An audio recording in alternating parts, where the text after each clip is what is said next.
Cool down. Okay, we're gonna go live right now. Go ahead. Okay, I call the regular board meeting, LaBrae Board of Education to order. Treasurer, please call the roll.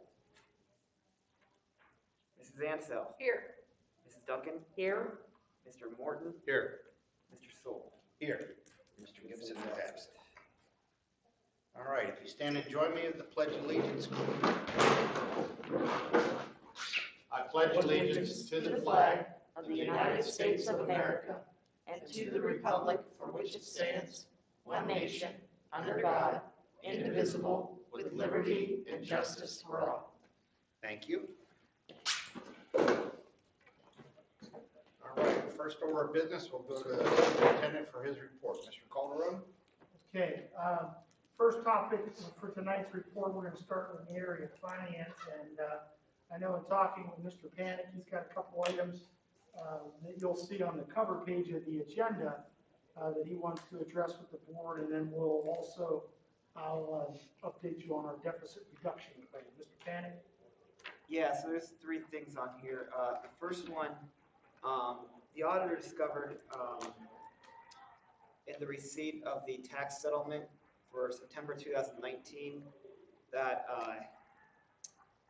the bond funds were receipted into the PI, and the PI funds receipted into the bond. And I had to do an adjusting entry to fix that, and they wanted me to discuss that with you, just to make you aware. So it just resulted in, before in 2019, the PI fund received $21,000, and the bond received $10,000, and that had to be flipped around. So that's all I have from that. Secondly, Do you know how much the receipt was for? well, I mean, It was nominal, it wasn't a lot of money. there's a difference of $11,000. Okay. Yeah, so between the two funds, because they collect pretty close to similar So amounts. a coding mistake. Yeah, Put it into the wrong fund, we had to reverse it out Yes. and move to another. yeah. And the auditors wanted me to note that to you guys, and then I'll show them the minutes like it's afterwards. Secondly, Matthews is on the Ohio checkbook. They were on it before I started. Are you guys familiar with that? No. Okay, it's like a sort of just good PR for the district, I guess, and very easy for me. All I have to do is send a file whenever I want to, usually every quarter or so, to the auditor state office, and they put all of our finances online. And sometimes it's easier for me as a treasurer. If I ever get a records request, I'll just refer them to that site. And also, it's just open for the public to search how districts and other municipalities spend their funds. I was thinking about, if you guys are open to it, having us on there. Any thoughts on that? I think the more we can have open to the public accessible, the better off we are. I mean, once we approve it, once you approve it, we approve it, it should be open for everybody else to view it, I would think. Okay. What kind of fee is there? Nothing. Nothing? Yeah, Price is right. the auditor state, they want as many municipalities on it as they can get, so they'll do all the legwork. I don't know if there's a board motion, but there's definitely they'll put out a press release. They'll give us a little, not plaque so much, but plastic cardboard sign saying the Ohio checkbook. And you guys should go on there and just check out other districts and just browse on it. I will say, it's not very user friendly, but at least we can say we have our finances up there. And that's on the treasurer's website? Yeah. Okay. Did I say That's auditor? My bad. treasurer.ohio.gov. Yeah. You can find it at treasurer.ohio.gov. If you just type in, I think, in your Google search, Ohio checkbook, that should be the first hit. Is there any disadvantage by not doing it? Yes. No, I mean, I've never, no, I've had no, nothing has gone wrong with any district I've had on it. The public, when they go on it, you can actually sort of ask a question, it'll get emailed to the treasurer, but that's never happened. So, like I said, it's pretty easy and So really, you're just taking the information, and just putting it out to the cloud or to the state yeah, website, yeah. which you're gonna have to do anyway, technically. with the audit. Yeah, I mean, yeah, you're right. If people search, if whoever wanted to search hard enough for it, finances could find it. Anyway, So for this example- one just makes it easier. Yeah, Each month, when Mr. Panic gives you a list of checks that were written Yeah, in the previous month, that's gonna show up in the checkbook. Anybody can search that, and someone could say, you know, why are we spending $2,700 a month on Comcast? And Yeah. if they want an answer, they could email him, or they could call and say, Right. you know, what's up? yeah, you can, yeah, because you could search like keywords like, pizza or whatever. yeah, I'd say the more open we can be, better off. Does come right up. Oh, so the first one? Yeah, it comes right up as soon as you put an eye on checkbook. Okay. Good. And then thirdly is for approval this meeting, an appraisal agreement with Industrial Appraisal Company for I think $6,200. I'm pretty sure we're gonna get a, whether it be verbal or non-verbal, audit issue with how we account for our capital assets. And I've had this, I've used this company once in the past. They would, for that fee, one-time fee, they would come here. If there's capital assets that aren't stickered, they'll sticker them, and they'll give us a huge file, and I think we can better maintain it on that file. And they will start like, I think the annual fees are $600-700 to maintain, I guess, that online module for us. And I think it'll fix things, fix the accounting that we're lacking, I guess, in the capital assets. I've also done it, so the same thing for Matthews in our next board meeting, because we also, the same deficiencies. When you have a, I guess, yeah. Does anyone have any questions about? Did the auditor request, we get that, or did our? No, but they did ask the question, do you have any third parties,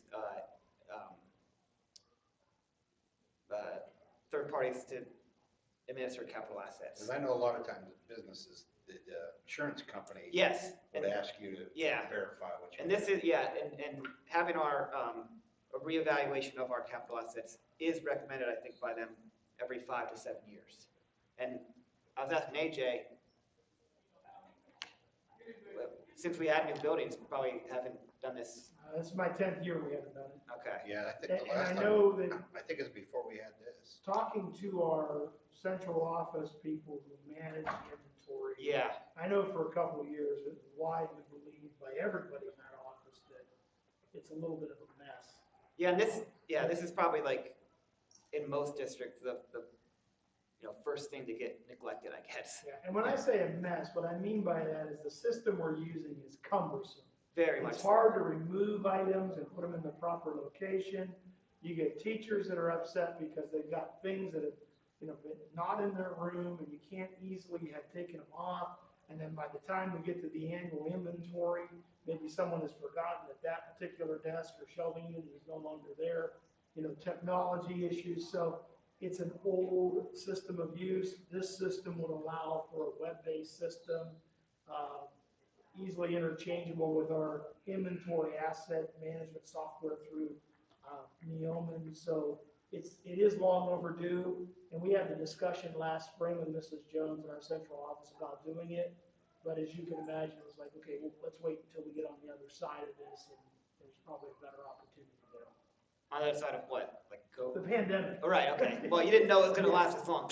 Correct. Yeah, yeah, and I think there's the other company that does it as like reevaluation engineers, but I know a lot of districts have not been happy with their service. So I guess that's all I have. So I think it's something we need to do to get updated. At the end of the year, do all the teachers get a copy of, and to add on to, or? Yeah, they, Is that it? How's I'm it- not sure what how's the it process is, maintained? but yeah, it should, either teachers or administrators, definitely Mr. Calder would, because he would have probably a lot of deletions. He does a lot of technology. Yeah, Yeah, we typically give teachers an inventory sheet in May, and then we tell them to get it turned into this. Very Just long. everything that's in their room. Everything in their that's room. listed there. If it's got a barcode on it, it's the districts, it's usually on that sheet, and. but I don't, they might not have to do that this year because if we're doing this Yeah, right we're- March, or, I don't know what, I'll have to talk to him again. He said a lot of districts are starting to, contact them for revals this Yeah. year. So I'm hoping to get him in though, if our Soon. staff is willing. Well, maybe not, like during the, break of, spring break or whatever. Sure, we have a Monday that's open. Yeah, Every time they might have a- I But still it's- think you need to give it to the teachers, let it verify, 'cause okay, it could change in a couple of months. Who knows? yeah, that's true. Something could get And worn we've out, got they stuff just that get is rid of it. under the old barcode system, it's not even a barcode, it's just a number. Right. And so you've got a lot of cleaning up that we have to do. Yeah. It's long overdue to do it. Makes sense to me. I think that's all I had. Any questions? Anybody have any questions for Mr. Payne? And I would just say, Mr. Panic, that as we're chatting about this and Mr. Calderwood is listening in, Oh, he says that please put a request in for durable asset tags, because our Oh. asset tags tend to wear off, Yes. and they're Okay. hard to make out, the bars and I the understand. numbers that are on them. So that might be yeah, they have like those, sometimes they get the like really durable, like silver ones. I know. Yeah. Okay. something a little better, so. And then the only other thing with finances to share with you is that, as you know, we did get a deficit reduction plan request like we did last year from ODE, but this year, the best thing about it is that it's a much, much smaller deficit that we have to eliminate in year 3 of our 5-year forecast. So what we did last year, and we could do it again this year, is put a plan together. We met with our financial liaisons, kind of went over that plan, gave some explanation, vetted it through the board, if you will, give all board members the plan with the narrative, and then board approve it at the March meeting, and then it has to be filed by March 15th. So we meet on the 8th. The next time we meet as a board, I think we can get all that accomplished by then. Mr. Panic and I have met, and we've really got about 8 to 10 action steps in the plan that will work to reduce it. So for example, Well, I think one we're of the talking- things that we talked about today was, since the governor's most recent executive order added $82,000 of restored funding this year, and his budget proposal is restoring funding to pre-pandemic levels, then it's probably safe to assume that we can add that 82,000 that we're getting for the remainder of this year, but spread it out as a projection into next year for increased revenue. So that's typically, as Mr. Panic had pointed out, how treasurers would account for state funding. Yeah, usually, because there's so many unknowns of what could happen, you just forecast based on the current formula for the entire life of the forecast. And yeah, if we're gonna receive, wasn't it only like 50% though of last year's funding? Well, we didn't even account for all that. We just Okay. took the 82 grand Yeah, and said, yeah. let's restore it for next year, which is just Yeah. a small Yeah. amount. I did not put it into the plan, but when we had some discussion today, he was of the belief that we should account for that, as one example. But there are more revenue cutting measures in the plan that get us into a positive balance in the 3rd year, and that's what the state wants to see. And again, we'll be in compliance with the state, and we know what our deficit areas are and what those burdens may be in terms of increasing costs. But the big question mark is the budget bill. So it's hard to project what the next 2 years look Well, like yeah, exactly. when the budget process is just getting started. The more accurate figure will be what the May 5-year revised forecast looks like. Yeah. So on the heels of this, we will get right back into, tweaking that 5-year forecast and accounting for some things that we maybe didn't have the clarity on back in November. Yeah. As far as the facilities and transportation are concerned, talked to Paul Myers of Myers Equipment out in Canfield. Our bus has left the factory. So I don't know if that means it's sitting in a reserve lot waiting to get transported, but he said that it is waiting on transport. So the company that will transport it up from the Carolinas has their order to go get it and bring it up. So I would expect that, it could be a week or two or longer. I hope not, but Myers will get it. And They can't just drive it to us?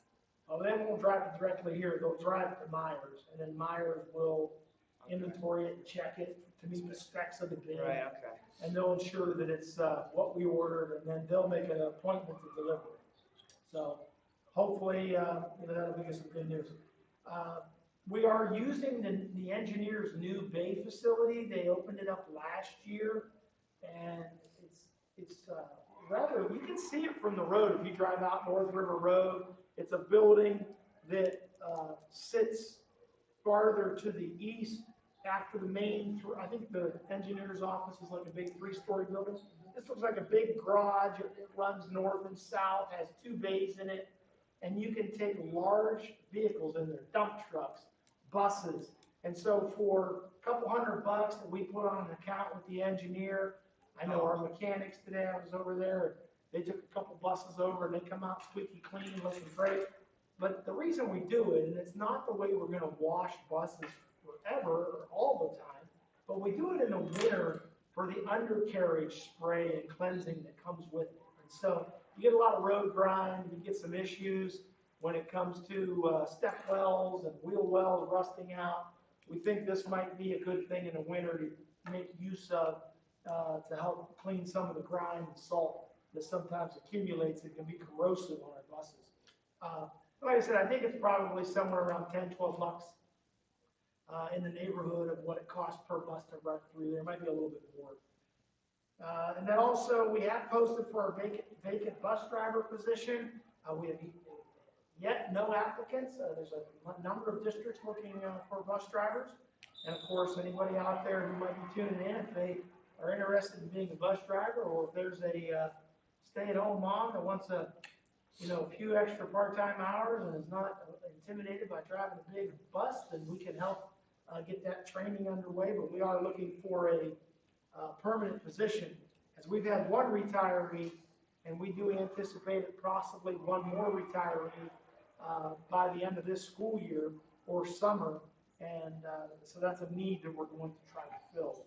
If we needed to increase our bus routes this year, and there is that potential in the spring, then we would be looking at utilizing our custodians who have the CDL coverage to do that for us. So one of our custodians is extremely familiar with all of our bus routes and has no problem hopping on any of our buses.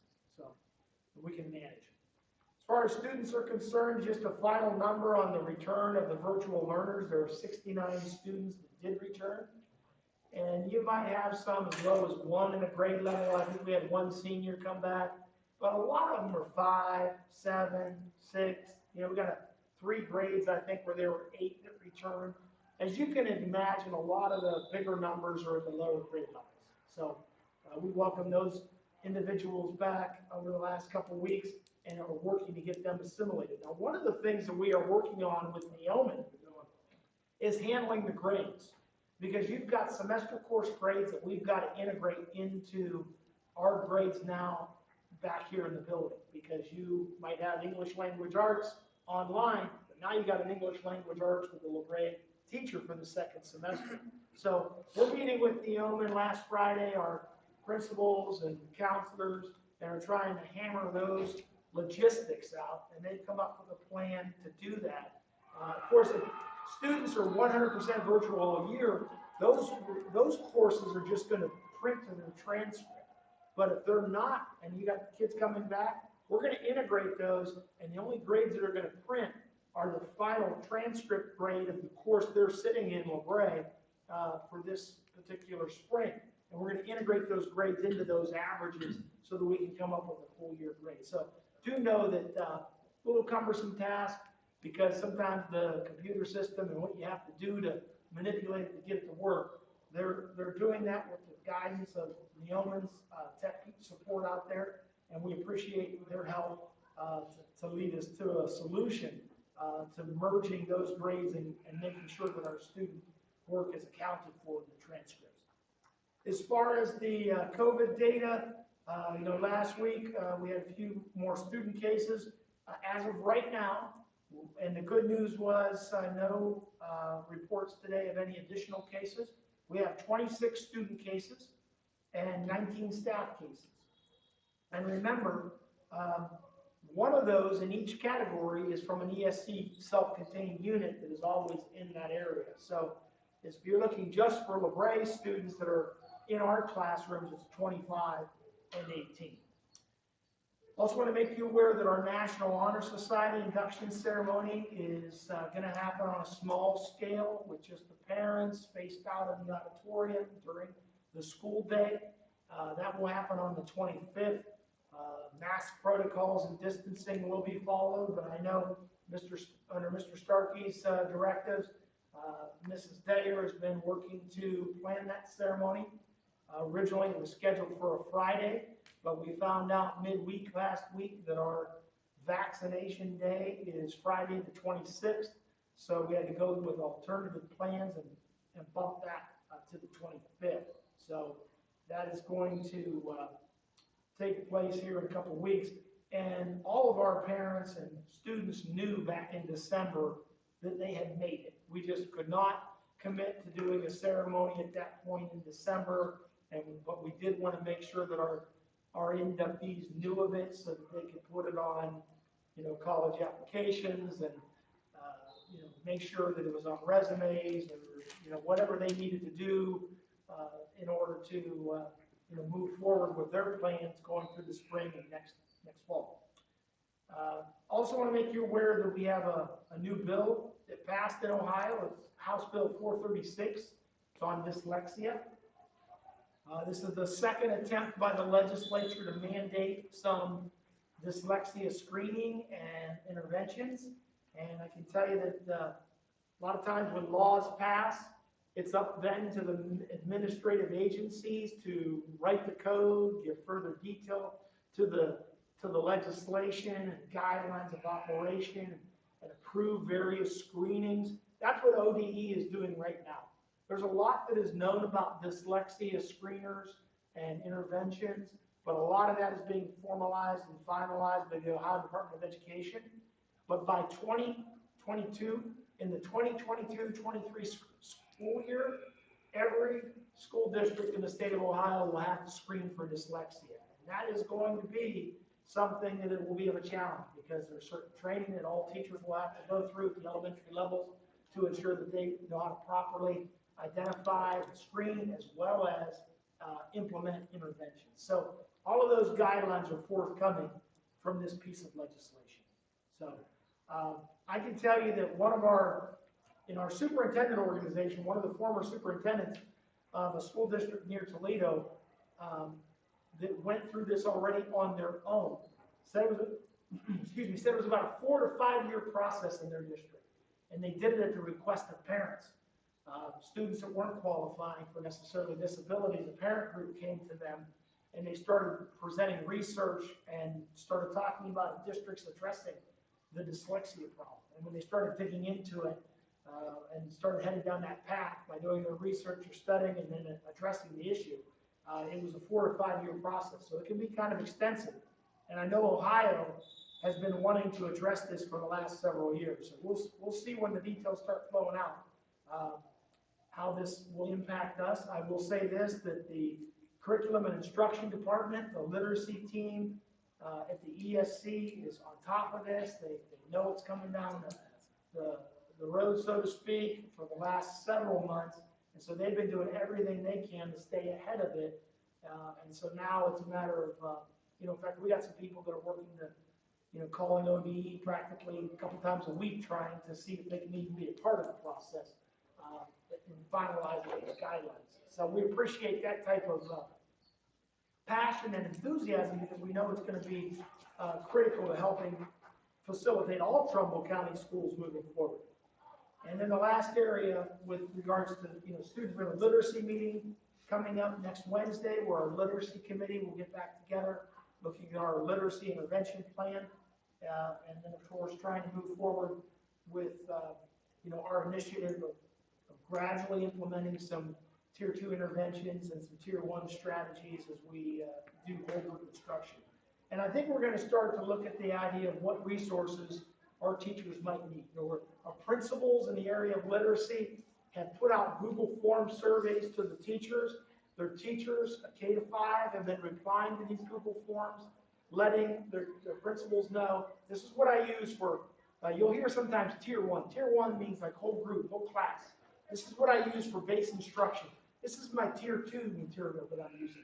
Tier 2 tends to be intervention material. And so what we're seeing is we've got some pockets, some scattershot things that are going on, all good materials, but we might lack some uniformity and continuity, and we might lack some resources. So those are things that we're starting to look at now. In the area of trying to close those learning gaps, the second round of ESSER funds allows you to use those materials for closing learning gaps. So we might look at some of those ESSER funds and say, where can we get the most bang for our buck? What do our teachers need? How can we target this to various grade levels? Because what you might need in grades 3, 4, or 5 might be drastically different in grades K, 1, and 2.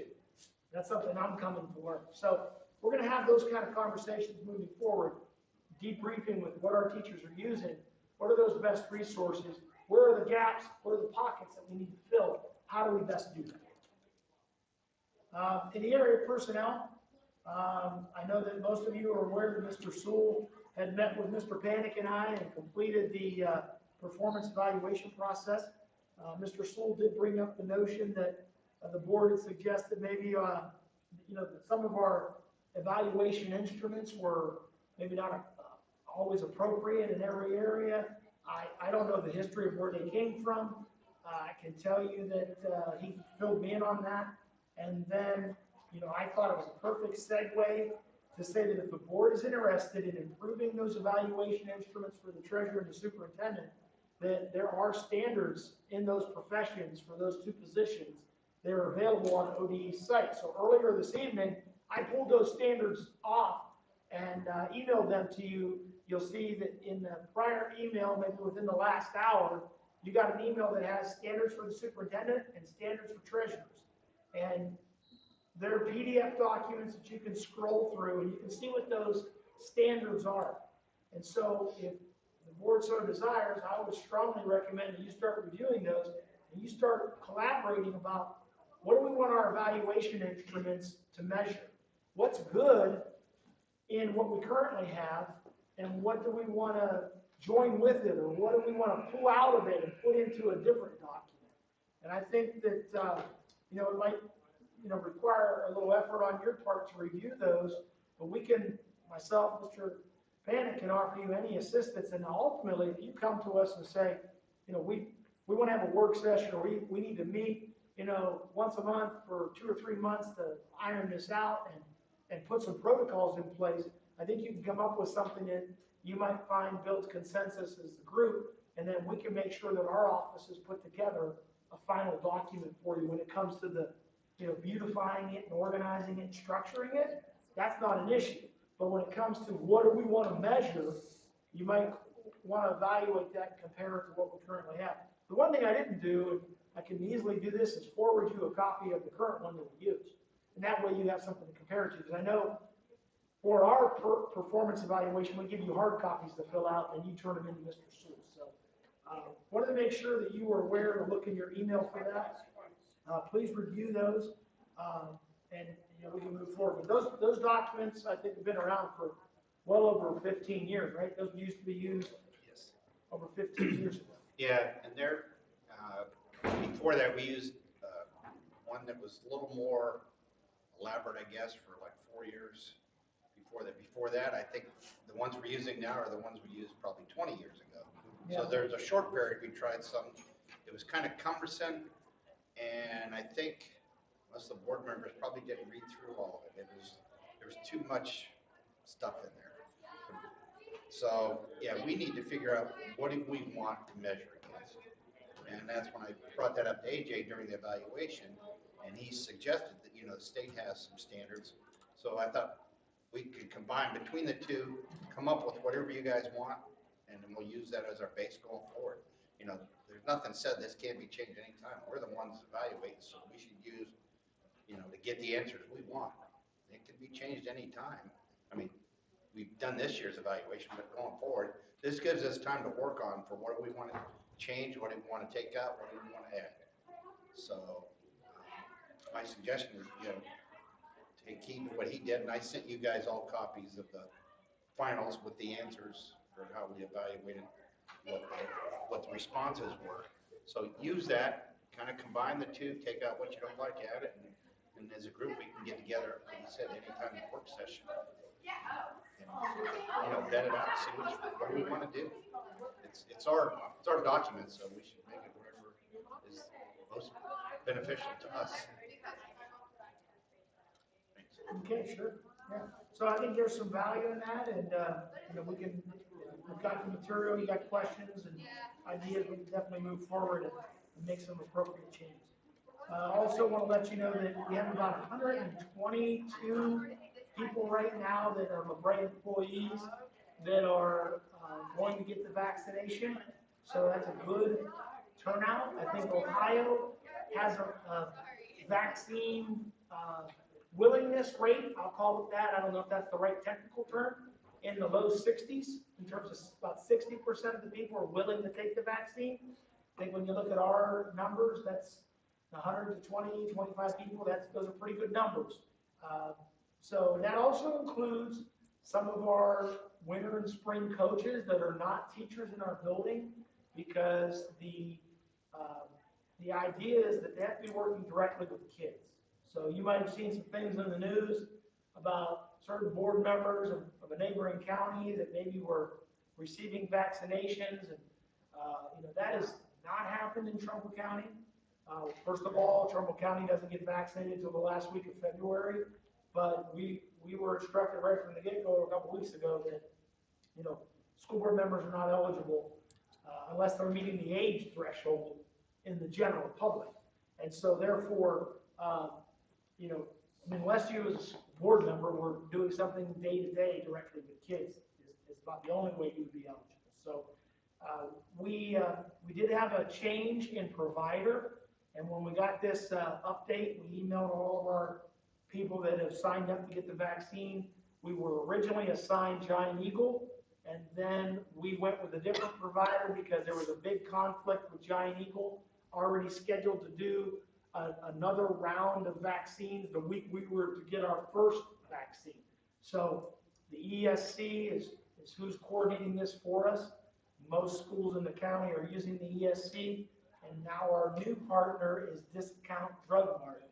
I'm not sure where they're from. I tend to think it might be towards the Cleveland area, a rather large operation, but they assured the ESC they will have no problem. So now they're trying to pinpoint a site, and that we were going to do regional sites, but now we're going to do one central site and try to make sure we have a big enough facility to distance and control the flow of traffic. So on the 26th, you know, in the next, you know, week or so, I want to put out some concrete details for our families, because to accommodate the scheduling and, you know, the idea that we're going to have over 3,000 people trying to go to one site during the course of the day to get vaccinations, we're probably going to have to declare a remote day to accommodate the timing of it. So I didn't put that out to our families just yet. Today's the first that they've heard of it. I have gave some inclination of that to our staff, because I'm sure they've got questions on how we're going to handle this. That's a scheduled school day.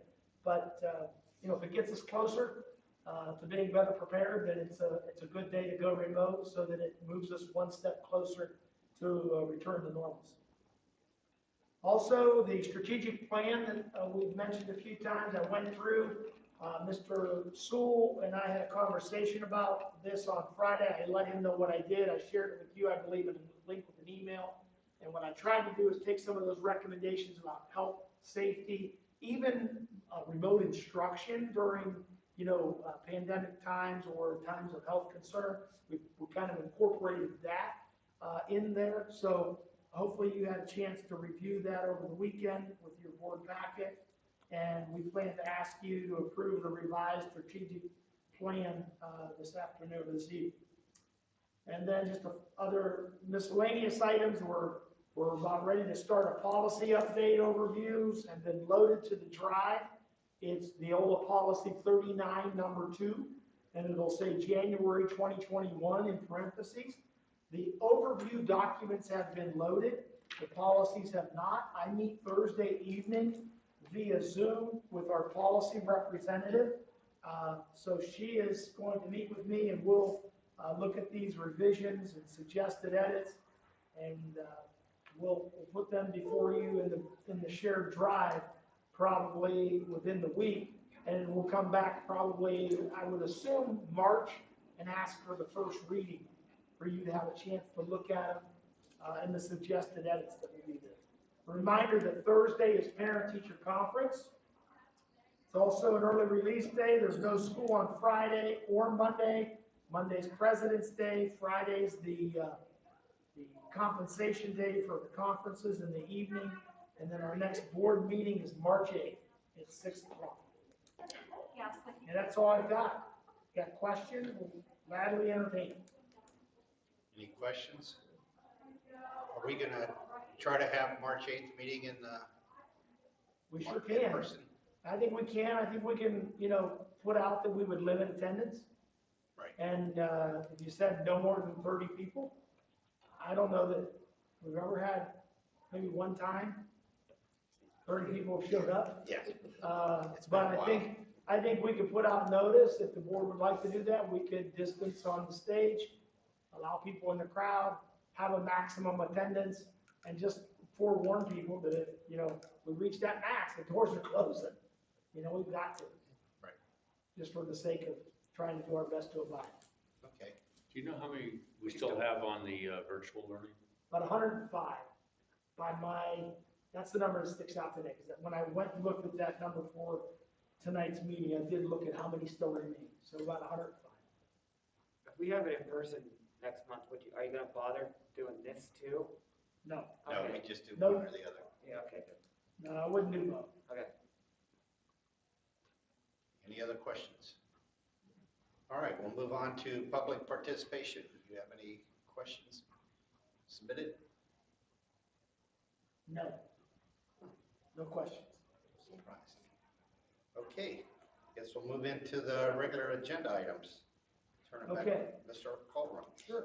All right, first item on the agenda is a recommendation that the Board of Education approve the minutes of the January 11th, 2021 organizational and regular board meeting. So moved. Second? Motion by Mr. Morton, second by Mrs. Duncan. Any discussion? Treasurer, please call the roll. Mr. Morton? Yes. Mrs. Duncan? Yes. Mrs. Ansell? Yes. Mr. Sewell? Yes, motion carries 4-0. Thanks. Next item on the agenda is a recommendation that the Board of Education approve the January financial report as presented by the treasurer. So moved. Second? Motion by Mr. Morton, second by Mrs. Ansell. Any discussion? Treasurer, please call the roll. Mr. Morton? Yes. Mrs. Ansell? Yes. Mrs. Duncan? Yes. Mr. Sewell? Yes, motion carries 4-0. Next item on the agenda is a recommendation that the Board of Education approve the LaBrae Local Schools revised strategic plan. So moved. Second. Motion by Mrs. Ansell, second by Mr. Morton. Any discussion? Again, I appreciate anybody doing. I think we just had to revise a little bit, add the new safety protocols. A lot of that was just due to the pandemic issues, which were never thought about, I guess, when we came up with the beginning. So I think we got something in there. It's a start. Remember, we can change this whenever a situation arises, so keep that in mind. Treasurer, please call the roll. Mrs. Ansell? Yes. Mr. Morton? Yes. Mrs. Duncan? Yes. Mr. Sewell? Yes, motion carries 4-0.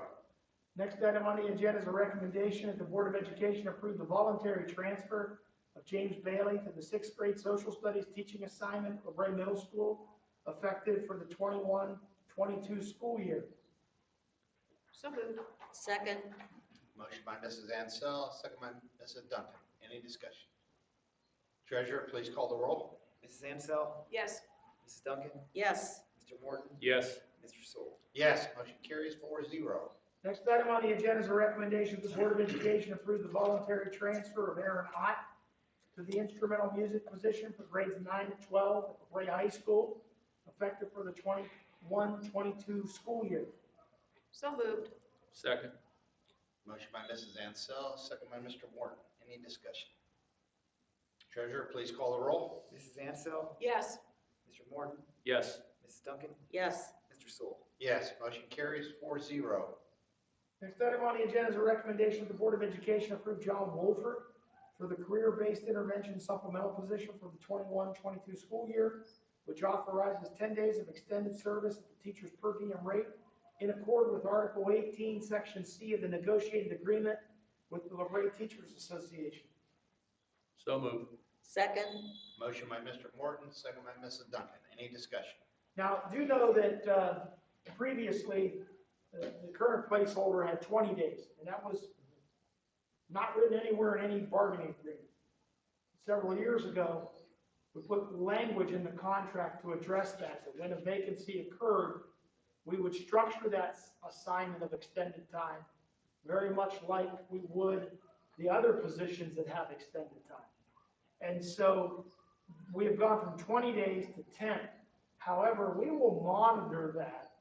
And, the idea will be that if there's a need arises, the 10 days is kind of the blanket. And anything more than 10 days would have to be more of an annual request. In other words, here's the reason, here's the justification. It's been presented to the principal has identified a need. Hey, can we have 2 more days this year, and here's why. Then I would come back to the board and say, we want, to authorize 2 additional days of extended service. So based on the program size and the needs during extended time, we're going to have to try to feel our way through this because currently the extended time has always been in the summer.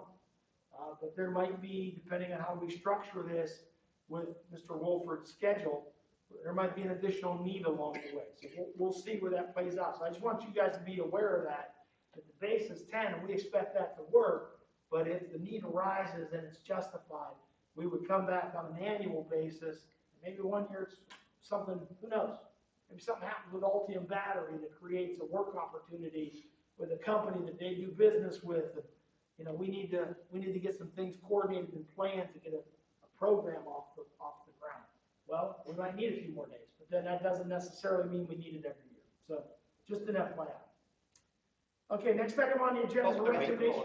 Oh, sorry. You didn't vote yet. I mean, you did. No. Oh, my apologies. Get ahead of myself. Mr. Morton, Yes. Mrs. Duncan, Yes. Mrs. Ansel, Yes. Mr. Sewell. Yes, motion carries 4-0. All right. Next item on the agenda is a recommendation that the Board of Education approve the 21-22 academic school calendar that's been presented to you. So moved. Second. Motion by Mrs. Duncan, second by Mrs. Ansel. Any discussion?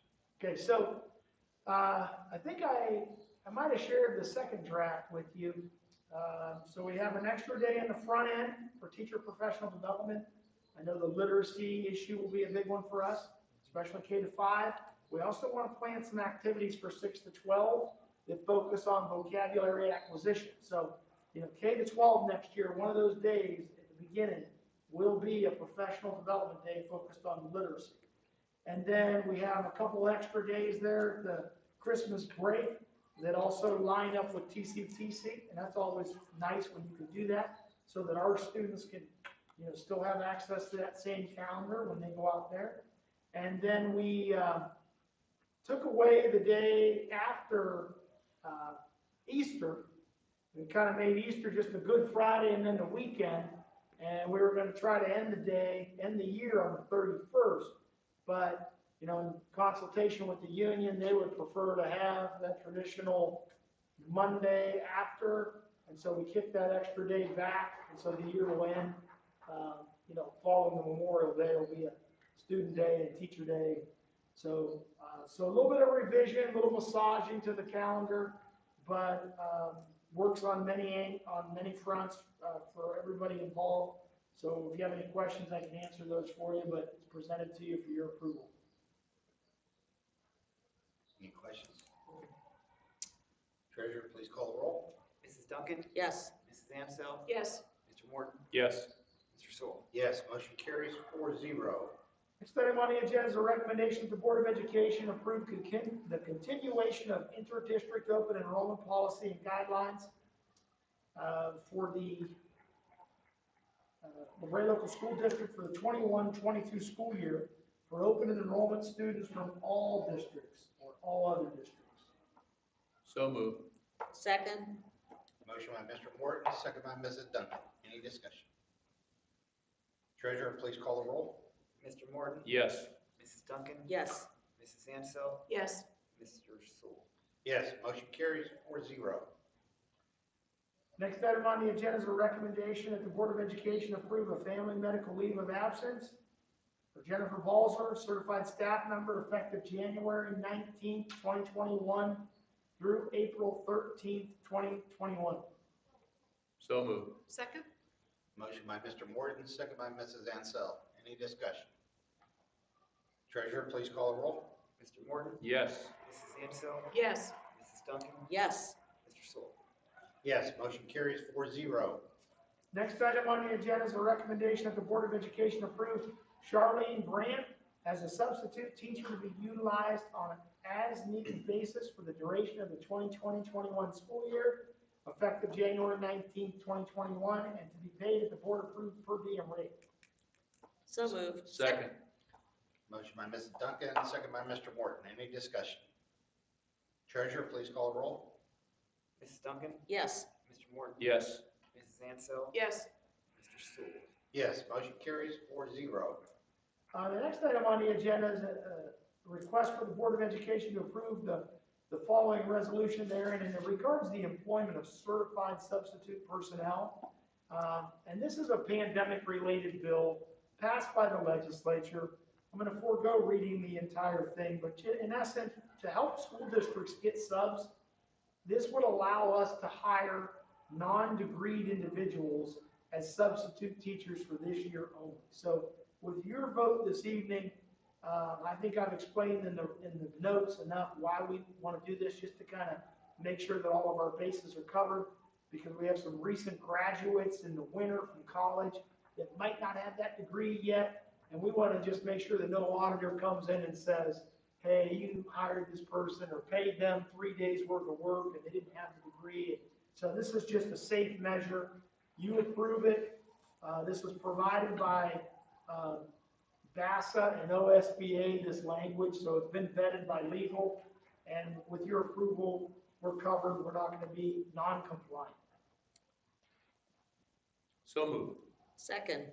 Motion by Mr. Morton, second by Mrs. Duncan. Any discussion?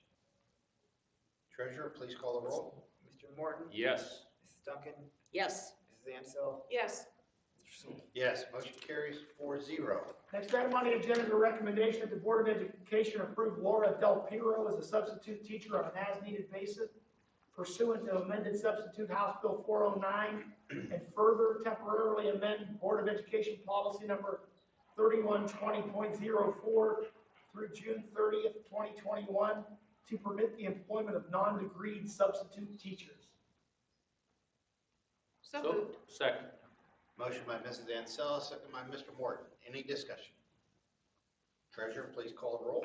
Mrs. Ansel? Yes. Mr. Morton? Yes. Mrs. Duncan? Yes. Mr. Sewell? Yes, motion carries 4-0. Next item on the agenda is a recommendation that the Board of Education approve the following individuals who are being recommended for academic supplemental contracts effective for this school year. And those individuals are Elizabeth Pastor as the academic prep bowl high school advisor, prep bowl for 5th grade, splitting a contract with Mrs. Cusimano and Mrs. Morgan. For 6th grade, it's Mr. Heinzman, and the junior high prep bowl will be advised by Mr. Schuster again. So we welcome their willingness to coach and advise our kids, and we want to make sure we get their hiring officially completed. So moved. Second. Motion by Mrs. Duncan, second by Mrs. Ansel. Any discussion? Has any of this started, or is this? Their in the future? practice. The prep, Okay, I didn't the know. prep bowl started. Okay, because I know it said condition that actually happens, I guess, right? Yeah, that's just kind of a cover us, that way if something would happen. But yeah, It gets they're, shut down now. what we've tried to do this year is not hire these until we know they're happening. And so they're just now getting started. Treasurer, please call the roll. Mrs. Duncan, Yes. Mrs. Ansel, Yes. Mr. Morton, Yes. Mr. Soul. Yes, motion carries 4-0. Next item on the agenda is a recommendation to the Board of Education acknowledge and accept the following donations. And you can see a number of donations there for the robo bikes. We have a select machine for $500, the Western Reserve Veterinary Hospital, Dr. McKenzie, another $500 for robo bikes. We also have Lynette Blaney for robo bikes, $200, plus I believe there might be a corporate match that's part of that Yeah, donation as well. And then for the class of 1955, $220 to Bascom so that we have money for shoes for students. We had an anonymous donor to the Frank Scholarship for $200. Mrs. Schwab to the food pantry for $200. Mrs. Blaney for the food pantry for $100. Braceville United Methodist Church to the food pantry for $100. And then we had Lawrence Del Pizzo to Bascom Library for $100. Petra Politsky for $50. Mary Weilacker to the library for $30. And Stephanie Uber to the library for $25. And all of those Bascom Library donations are in honorarium of Mrs. Flickinger. So we thank them for their generosity, want to acknowledge them for their effort to support our causes and know that those dollars are put to good use. So moved. Second? Motion by Mrs. Duncan, second by Mrs. Ansel. Any discussion? Well, we do appreciate all the donations we get. We have a very giving community. We do thank them. Treasurer, please call the roll. Mrs. Duncan, Yes. Mrs. Ansel, Yes. Mr. Morton, Yes. Mr. Soul. Yes, motion carries 4-0. Anything under miscellaneous? Okay, Did, we'll move. Sorry. do we have to approve what Mr. Panic was talking about for those people to come in? Oh, yeah. No, Okay. technically no. Oh, Okay. okay. Now, I knew it was in our support docs and I didn't see it. yeah, well, because we put in the support doc so that you could see what it was. Right. This, I think, is one area where LaBrae and Oh. Matthews might differ a little bit, Gosh, yeah. in that in their district, they have to put many more of those items before Yeah. the board for approval because of the way their policies read. Yeah. So they have a lot of purchase orders that have to go before. Ours does not meet that threshold either. Okay. I just didn't know if we had to do it or got left out accidentally. No, did not. But we did want to make sure, and when he and I talked about it, it's like, hey, let's throw it in there, and then you can talk about it during your portion of the report on why we need to do it. So thank you for bringing that up. All right, go to concerns of the board, Mr. Morton, since you started keeping. No, not offhand right now. I appreciate you looking about that calendar and, you know, those were just concerns I had, but some of the things that you adjusted, I thought are good for the learning situation. Thank you. Mrs. Duncan. Nothing, it just everybody stay healthy. Mrs. Ansel. No, nothing at this time, thank you. I just have a couple of things. Again, I appreciate everybody getting the evaluations back to me, and I sent everything. I know before in the past I'd never sent those, so I thought we did something different this year. And it does give us a good chance to actually change our evaluation process. On the case of Mr. Panic for the treasurer, we're kind of waiting for Matthews.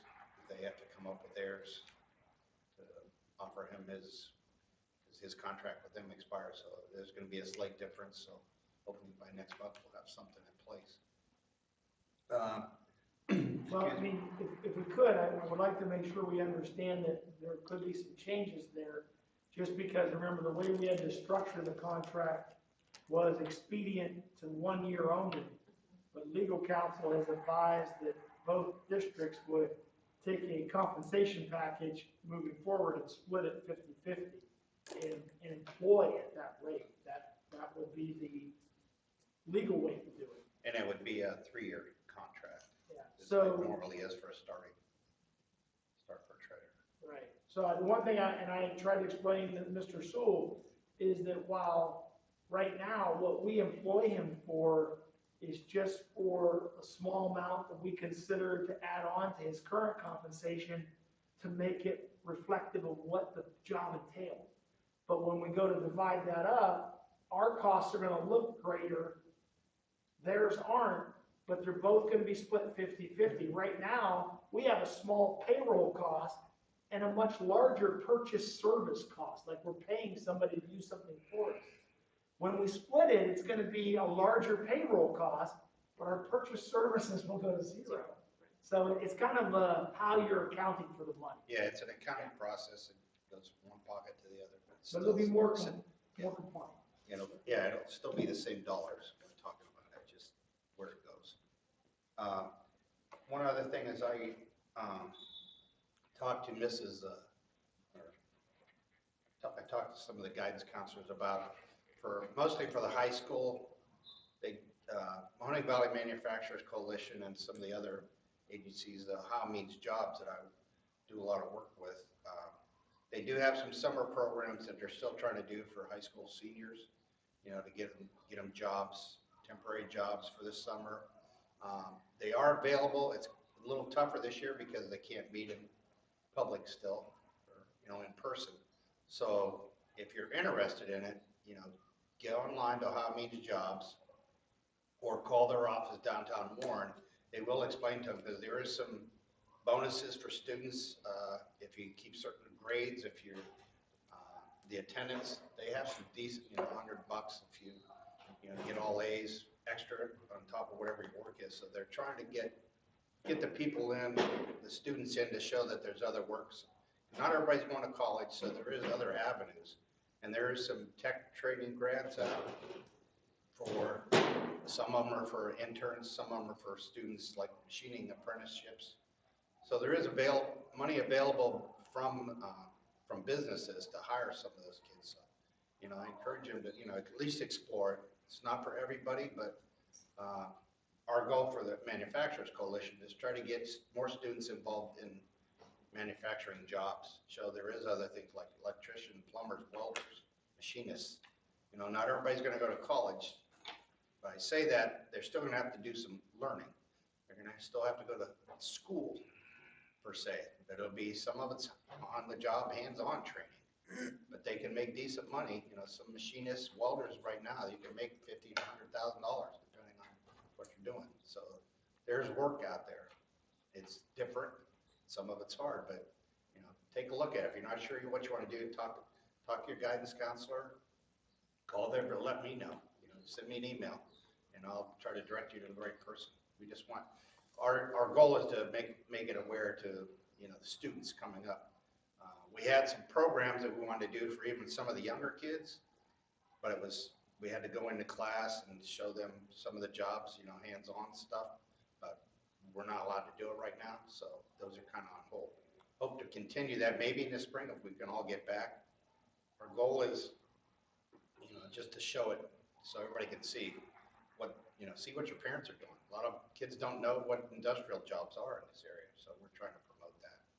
Well, you know, along those lines, that's one of the reasons for the last 3 or 4 years, we didn't do it last summer, but we tried to identify students in the middle school and pay their way to the week-long TCTC camp. Right. Last year it didn't happen because, you know, the younger you can get kids introduced to a skill or a trade, pique that interest, that curiosity, get them to start thinking about it in the junior high level, then you hope that you can open some doors where someone realizes, yeah, maybe I can go this route.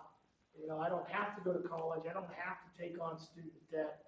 I can go out and get a trade skill that allows me to make a good living. So in education over the last, you know, half dozen years or so, we're really trying to push that issue because the pendulum is swinging. We realized maybe that we pushed college too much versus creating that balance. So I echo everything that Mr. Sewell is saying.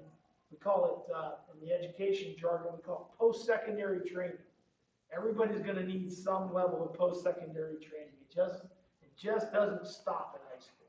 Right. Whether that's college or a trade school, apprenticeship, you name it. And I talked to Mrs. Nogales because I know they sent out the notice about the graduation.